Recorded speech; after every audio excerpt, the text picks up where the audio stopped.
বাংলাদেশ নীরবে এমন একটি পদক্ষেপ নিতে যাচ্ছে যার প্রভাব শুধু পরিবহন খাতেই সীমাবদ্ধ থাকবে না, এটি দক্ষিণ এশিয়ার নিরাপত্তা মানচিত্র বদলে দিতে পারে।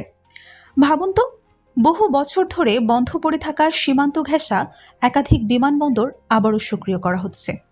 কিন্তু বিষয়টি শুধু যাত্রীবাহী ফ্লাইট চালু করার মধ্যেই সীমাবদ্ধ না, প্রস্তুতি এমনভাবে নেওয়া হচ্ছে যাতে সংকটের সময় সেগুলো সামরিক ব্যবহারের জন্য কাজে লাগানো যায়।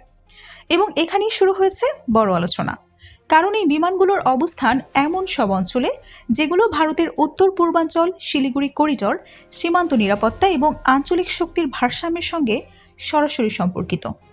আজকের স্ক্রিপ্টে আমরা দেখব বাংলাদেশ কেন হঠাৎই ৮ বিমানবন্দরকে নতুন করে জাগিয়ে তুলতে চাইছে, কেন দিল্লির সতর্ক দৃষ্টি রাখছে এবং কেন এই উদ্যোগ অর্থনীতি, পর্যটন, কৃষি, আঞ্চলিক বাণিজ্য ও প্রতিরক্ষা সবকিছুর খেলাই একসাথে বদলে দিতে পারে।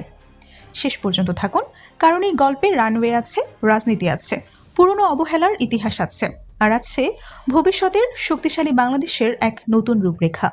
একটি বিমানবন্দরকে অনেকেই কেবল যাত্রী ওঠানামার জায়গা হিসেবেই দেখেন, কিন্তু বাস্তবে একটি রানওয়ে হলো একটি দেশের ক্ষমতার সম্প্রসারিত বাহু।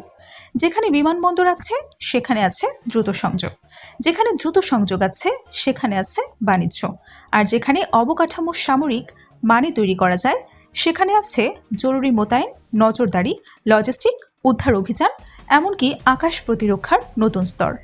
বাংলাদেশ এখন যে পরিকল্পনাটি হাতে নিয়েছে তার মূল শক্তি এখানেই। এই ৮টি বিমানবন্দরকে এমনভাবে পুনরুজ্জীবিত করার কথা ভাবা হচ্ছে যাতে একদিকে বেসামরিক বিমান চলাচল হয়, অন্যদিকে প্রয়োজনে সেগুলোকে এয়ার অপারেশন প্ল্যাটফর্ম হিসেবেও ব্যবহার করা যায়। অর্থাৎ আজকের ভাষায় এটা ডুয়াল ইউজ ইনফ্রাস্ট্রাকচার, শান্তিকালে অর্থনীতি, প্রয়োজনে প্রতিরক্ষা। দক্ষিণ এশিয়ার বর্তমান বাস্তবতায় এটি অত্যন্ত তাৎপর্যপূর্ণ কৌশল। প্রশ্নটা স্বাভাবিক, এতদিন পরে এখন কেন? কারণ বাংলাদেশের নিরাপত্তা ও আঞ্চলিক অবস্থান নিয়ে নতুন ভাবনার সময় এসেছে। বিশ্ব ব্যবস্থা বদলাচ্ছে, ভারত চীন প্রতিযোগিতা বাড়ছে, মিয়ানমার অস্থিতিশীল, বঙ্গোপসাগরের কৌশলগত গুরুত্ব বেড়েছে, উত্তর পূর্ব ভারতের সঙ্গে সংযোগ প্রশ্নে নতুন নতুন সমীকরণ তৈরি হচ্ছে। এমন সময়ে কোনো দেশ যদি নিজের আকাশ অবকাঠামোকে পুনরায় সাজাতে চায়, সেটাকে হালকাভাবে দেখার সুযোগ নেই। বাংলাদেশ বুঝে গেছে, কেবল ৩-৪টি সক্রিয় এয়ারবেস বা হাতে গোনা কিছু কার্যকর বিমানবন্দর দিয়ে ভবিষ্যতের সব চাহিদা সামলানো যাবে না।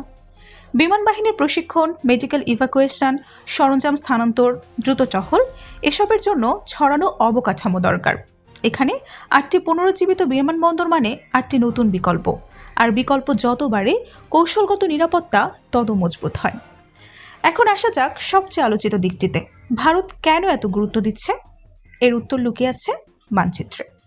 বাংলাদেশের উত্তর, উত্তর পশ্চিম ও উত্তর পূর্ব সীমান্তের কাছে কোনো আকাশ অবকাঠামো শক্তিশালী হলে সেটি ভারতের কয়েকটি স্পর্শকাতর অঞ্চলের খুব কাছাকাছি পড়ে।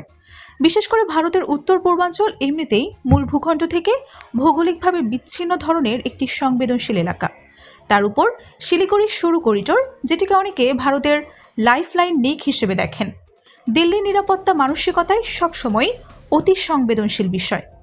এখন যদি বাংলাদেশ সীমান্ত ঘেঁষা অঞ্চলে একাধিক রানওয়ে সক্রিয় করে এবং সেগুলো প্রয়োজনে সামরিক সহায়ক প্ল্যাটফর্ম হিসেবে গড়ে তোলে, তাহলে ভারতের নীতি নির্ধারকরা অবশ্যই হিসাব কষবেন। এখানে একটা বিষয় পরিষ্কার করা দরকার, বাংলাদেশের নিজস্ব প্রতিরক্ষা অবকাঠামো গড়ে তোলা তার সার্বভৌম অধিকার, কিন্তু ভূ রাজনীতির বাস্তবতায় প্রতিবেশীরা সবসময় সেই পদক্ষেপকে নিজেদের নিরাপত্তার দৃষ্টিকোণ থেকে বিশ্লেষণ করবে, এটাই স্বাভাবিক। বাংলাদেশের স্বাধীনতার পর একসময় যে পরিমাণ বিমান অবকাঠামো ছিল তার বড় অংশ পরবর্তীতে ধীরে ধীরে অচল হয়ে পড়ে। কিছু ছিল পুরনো যুদ্ধকালীন রানওয়ে, কিছু ছিল প্রশাসনিক ব্যবস্থার জন্য নির্মিত, কিছু ছিল আঞ্চলিক সংযোগের জন্য। কিন্তু বছর গড়াতে গড়াতে এগুলোর অনেকেই হারিয়ে যায় পরিকল্পনার অভাবে, রক্ষণাবেক্ষণের ঘাটতিতে, আর সবচেয়ে বড় কথা দীর্ঘমেয়াদী কৌশলগত চিন্তার অভাবে। একটা রানওয়ে বন্ধ হয়ে যাওয়া মানে শুধু একটা বিমান না ওঠা, এটার অর্থ একটি জেলার দ্রুত যোগাযোগের সম্ভাবনা কমে যাওয়া, দুর্যোগকালে বিকল্প অপারেশন বেস হারানো, সেনা ও সহায়তা পরিবহনের সুবিধা কমে যাওয়া, ভবিষ্যতের উন্নয়ন করিডোর সংকুচিত হওয়া। আরও বড় সমস্যা হলো অনেক জায়গায় পরিত্যক্ত বিমান ক্ষেত্রকে খালি জমি ভেবে দেখা হয়, ফলে সেখানে এমন সব বেসামরিক স্থাপনা, স্থায়ী নির্মাণ বা শিল্পায়নের পরিকল্পনা নেওয়া হয় যা ভবিষ্যতে এভিয়েশন ব্যবহারে বড় বাধা তৈরি হতে পারে। কৌশলগত সম্পদকে যদি সাময়িক দৃষ্টিতে দেখা হয় তাহলে জাতীয় স্বার্থ দীর্ঘমেয়াদে ক্ষতিগ্রস্ত হয়। বাংলাদেশ এখন হয়তো সেই ভুলগুলোর কিছু সংশোধন করতে চাইছে। এখন আসা যাক আরেকটি গুরুত্বপূর্ণ দিক, অর্থনীতি। ধরুন বগুড়া, ঠাকুরগাঁও বা সীমান্ত সংলগ্ন অন্য কোনো অঞ্চলে বিমান সংযোগ সক্রিয় হলো। এর প্রথম উপকার কারা পাবে? উত্তর খুব পরিষ্কার, কৃষক, ব্যবসায়ী, রপ্তানিকারক, পর্যটন উদ্যোক্তা এবং পুরো আঞ্চলিক বাজার। বাংলাদেশের উত্তরাঞ্চল দেশের অন্যতম কৃষি শক্তি। এখান থেকে আসে ধান, গম, আলু, ভুট্টা, সবজি, আম, লিচু, ফুল, দুগ্ধজাত পণ্য এবং আরও বহু উচ্চ মূল্যের দ্রুত পরিবহন নির্ভর পণ্য। সমস্যা হলো কৃষিপণ্য উৎপাদন আর বাজারে দ্রুত পৌঁছানো, এই দুইয়ের মধ্যে অনেক সময় বড় ফাঁক থেকে যায়। সড়কপথে যানজট, দীর্ঘ দূরত্ব, সংরক্ষণ সমস্যার কারণে উৎপাদক তার ন্যায্য দাম হারায়। বিমানবন্দর সক্রিয় হলে কি বদলাবে? একটি উচ্চ মূল্যের দ্রুত নষ্ট হওয়া পণ্য কয়েক ঘন্টার মধ্যে রাজধানী কিংবা বিদেশি বাজারে পাঠানো যাবে। এতে পণ্যহানি কমবে, সরবরাহ শৃঙ্খল দ্রুত হবে, রপ্তানি বাড়বে, আর উত্তরবঙ্গ মানেই দূরবর্তী অঞ্চল, এই ধারণাটাও আস্তে আস্তে বদলাতে শুরু করবে। এখানে আরেকটি কম আলোচিত কিন্তু অত্যন্ত গুরুত্বপূর্ণ কৌশলগত সুযোগ রয়েছে, নেপাল এবং ভুটানের সঙ্গে উন্নত আকাশ সংযোগ। বাংলাদেশ যদি উত্তরাঞ্চলের বিমানবন্দরগুলো কার্যকরভাবে ব্যবহার করতে পারে তাহলে কি হতে পারে? আঞ্চলিক বাণিজ্য সহজ হবে, দ্রুত যাত্রী পরিবহন সম্ভব হবে, ছোট দূরত্বের ব্যবসায়িক রুট তৈরি হবে, মেডিকেল, পর্যটন, শিক্ষা ও কার্গো সংযোগ বাড়বে। সবচেয়ে ইন্টারেস্টিং বিষয় হলো নেপাল ও ভুটানের মতো পাহাড়ি দেশগুলোর নিজস্ব পর্যটন আকর্ষণ থাকলেও সমুদ্র নেই। বাংলাদেশের আছে দীর্ঘ উপকূল, সৈকত, দ্বীপ, নদীভিত্তিক পর্যটন এবং ঐতিহাসিক শহর। যদি দ্রুত বিমান সংযোগ তৈরি হয় তাহলে বাংলাদেশের কক্সবাজার, কুয়াকাটা, সুন্দরবন সংলগ্ন ভ্রমণ পথ, এমনকি শহরকেন্দ্রিক চিকিৎসা ও কেনাকাটার পর্যটনও নতুন বাজার পেতে পারে। অর্থাৎ রানওয়ে শুধু যুদ্ধ বিমানের কথাই বলে না, এটি বৈদেশিক মুদ্রার গল্পও বলে। যদি সীমান্তের কাছাকাছি বিমান অবকাঠামো প্রস্তুত থাকে তবে যুদ্ধ বিমান বা প্রশিক্ষণ বিমান দ্রুত মোতায়েন করা যায়। হেলিকপ্টার দিয়ে সীমান্ত পর্যবেক্ষণ সহজ হয়, উদ্ধার ও সরিয়ে নেওয়া দ্রুত করা যায়, লজিস্টিক সাপোর্ট ছড়িয়ে দেওয়া যায়, একক ঘাটের উপর অতিরিক্ত চাপ কমে যায়। এমনকি যুদ্ধ না হলেও বড় দুর্যোগ বা জরুরি মানবিক সহায়তায় এই অবকাঠামো বিশাল ভূমিকা রাখতে পারে। সীমান্ত সংলগ্ন আঞ্চলিক কিছু পুরনো এয়ারফিল্ডের মধ্যে কয়েকটি নাম বিশেষভাবে সামনে আসছে: ফেনী, বগুড়া, ঠাকুরগাঁও।